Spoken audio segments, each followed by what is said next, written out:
Good evening बच्चों, कैसे आप सब? उम्मीद है ठीक होंगे। तो कल का जो हमारा वीडियो था वो समास का था और हिंदी व्याकरण के हिसाब से अगर देखा जाए तो उसका सबसे एक इम्पोर्टेंट टॉपिक था वो, और हमारे एग्जाम में 6-7 ऑब्जेक्टिव वहाँ से आएंगे। आज जो हम आपके लिए अगला टॉपिक हिंदी का लेके आए हैं वो है उपसर्ग और प्रत्यय। उपसर्ग और प्रत्यय, यहाँ से भी आपके 5 से 6 ऑब्जेक्टिव आएंगे। तो आज चलेंगे हम लोग उपसर्ग और प्रत्यय की ओर।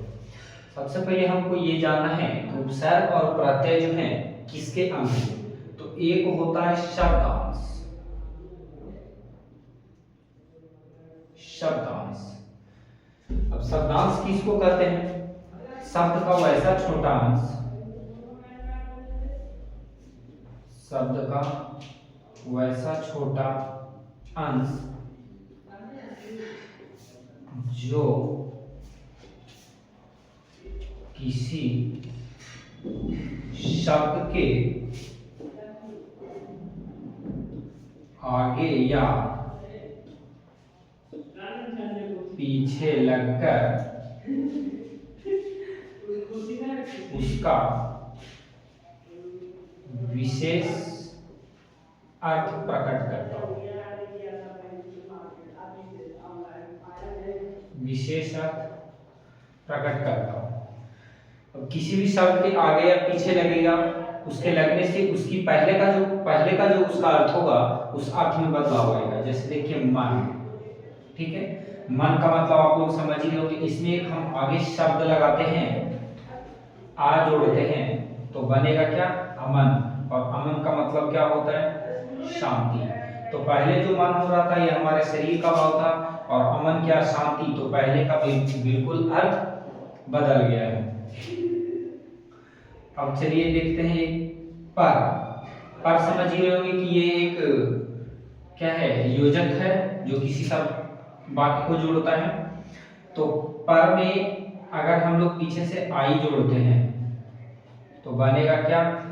पराई। और पराई का भी एक अलग अर्थ है, दूसरे का।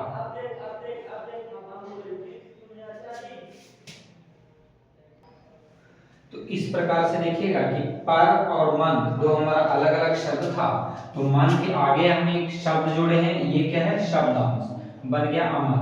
पर के पीछे एक शब्द जोड़े हैं, शब्दांश, वो क्या हो गया? पराई।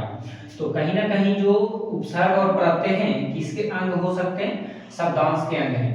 शब्दांश क्या करता है? किसी भी शब्द के या तो आगे लगेगा या पीछे लगेगा, लेकिन लगने के बाद वो क्या करेगा? उसका एक विशेष अर्थ प्रकट करेगा, उसको कहेंगे हम लोग शब्दांश। अब हम लोग चलेंगे उपसर्ग और प्रत्यय की ओर।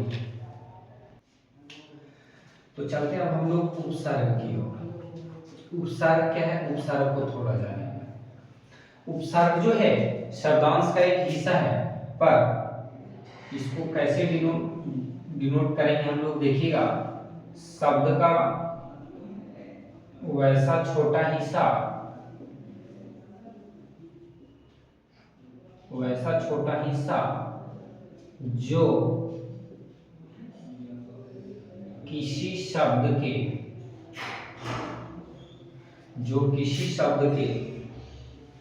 आगे लगकर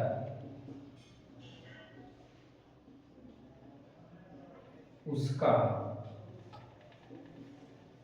विशेष अर्थ प्रकट करता हो। ठीक है, उपसर्ग क्या होगा? लगेगा कहां? तो किसी शब्द के आगे लगेगा, लगने के बाद क्या करेगा? विशेष अर्थ प्रकट करेगा। जैसे कार, ठीक है, कार एक अपना शब्द है, इसका एक अपना अर्थ है, लेकिन कार के आगे हम लोग उपसर्ग लगाएंगे तो क्या हो गया? प्रकार। और प्रकार का मतलब आप लोग समझ ही रहे हैं कि भेद हो जाता है। तो कहीं ना कहीं पहले वाले अर्थ से एक अलग अर्थ प्रकट किया जा रहा है। देखिए शांति, शांति का मतलब समझ गए होंगे आप लोग, लेकिन इसके आगे अगर हम लोग आ लगाएं तो क्या बनेगा? अशांति। तो कहीं ना कहीं जो पहले का शब्द बन रहा था उसके गुण से ठीक विपरीत आ रहा है।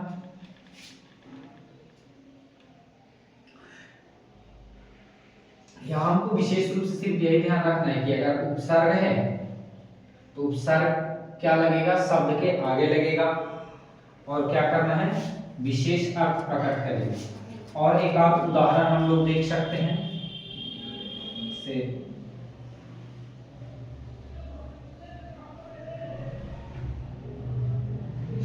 समान। समान का मतलब क्या होता है, बराबर होता है। अगर इसके आगे आ लगा दें और पहले वाला समान लिखेंगे, हमारा शब्द क्या बनेगा, असमान। और असमान का मतलब क्या होता है, बराबर नहीं।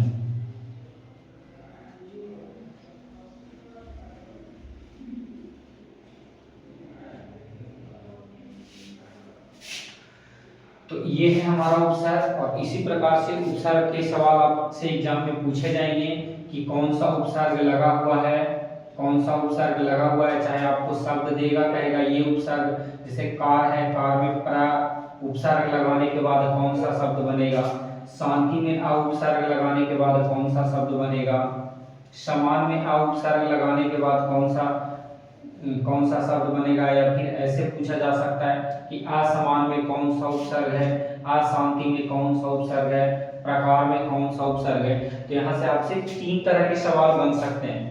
कैसे कैसे सवाल बनेंगे, सबसे पहले आप लोग उपसर्ग जो अलग सीधा सीधा लगाएंगे। दूसरा, जो शब्द पहले से बना हुआ उससे पूछेगा कि कौन सा उपसर्ग दिया गया है। तीसरा, मेन शब्द देगा और कहेगा कि ये उपसर्ग लगने के बाद कौन सा शब्द बनेगा। चलिए, अब उपसर्ग हो गया हमारा, अब बचा प्रत्यय। तो प्रत्यय की ओर चलते हैं। प्रत्यय को थोड़ा जानिए। शब्द का वैसा छोटा हिस्सा जो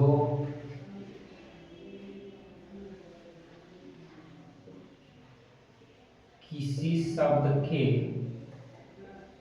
आगे तो उपसर्ग लगता है, किसी शब्द के पीछे लगकर उसका एक विशेष अर्थ प्रकट करता हो, वो क्या होगा, प्रत्यय। यानी कि ये भी शब्दांश का हिस्सा है, लेकिन इस शब्द के कहाँ लगेगा, पीछे लगेगा। और विशेषता क्या है इसका, विशेष अर्थ प्रकट करेगा। जैसे देखिए, मानव। मानव का मतलब हमको पता है मनुष्य, लेकिन मानव में अगर ता जोड़ दिया जाए तो बनेगा क्या, मानवता। और मानव संज्ञा था, मानवता यहाँ पे क्या हो गया, मानव की विशेषता हो गया। ठीक है,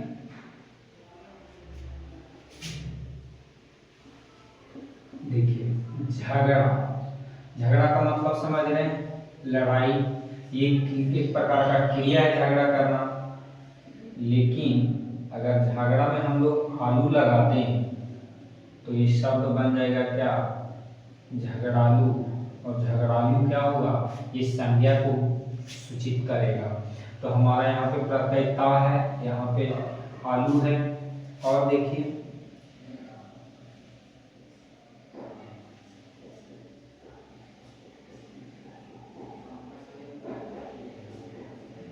मिल। ठीक है, मिल। मिल का मतलब आप लोग समझ सकते हैं, मिलना। लेकिन अगर इसमें हम लोग आवट प्रत्यय लगाएं तो क्या बनेगा, मिलावट बनेगा। मिलावट का मतलब समझ ही रहे हैं, कोई चीज किसी भी पदार्थ में मिला।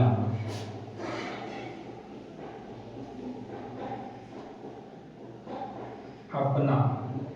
ठीक है,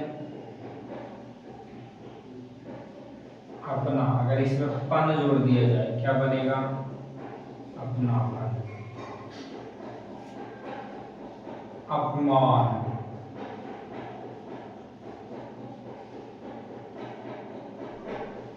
अगर इसमें इत जोड़ते हैं तो ये शब्द बनेगा अपमानित। तो इस प्रकार से हम कह सकते हैं कि कोई भी शब्द का छोटा रूप किसी शब्द के पीछे लगकर अगर विशेष अर्थ प्रकट कर रहा है तो वो हमारा क्या होगा, प्रत्यय होगा। और प्रत्यय से भी 3 प्रकार के सवाल पूछे जा सकते हैं। सबसे पहले ये पूछा जाएगा कि मानवता में कौन सा प्रत्यय है, झगड़ालू में कौन सा प्रत्यय है, मिलावट में कौन सा प्रत्यय है, अपनापन में कौन सा प्रत्यय है, अपमानित में कौन सा प्रत्यय है। ठीक है। अगला सवाल आपसे बनेगा कि मानव में कौन सा प्रत्यय जोड़ा, मानव में ता प्रत्यय जोड़ने के बाद कौन सा शब्द बनेगा, झगड़ा में आलू प्रत्यय जोड़ने के बाद कौन सा शब्द बनेगा, मील में आवट प्रत्यय जोड़ने के बाद कौन सा शब्द बनेगा, अपना में पन शब्द जोड़ने के बाद कौन सा प्रत्यय बनेगा, अपमान में इत शब्द जोड़ने के बाद कौन सा प्रत्यय, कौन सा शब्द बनेगा। दूसरा प्रकार का सवाल हो गया। तीसरा है कि पूछेगा आपसे कि अपमानित में कौन सा प्रत्यय है, या फिर अपमान में इत प्रत्यय जोड़ के हम लोग क्या बना सकते हैं। तो यहाँ से भी 3 प्रकार के सवाल बन सकते थे। तो ये था हमारा उपसर्ग और प्रत्यय। और आज के इस टॉपिक के साथ हमारा हिंदी व्याकरण का ये टॉपिक हमारा समाप्त होता है।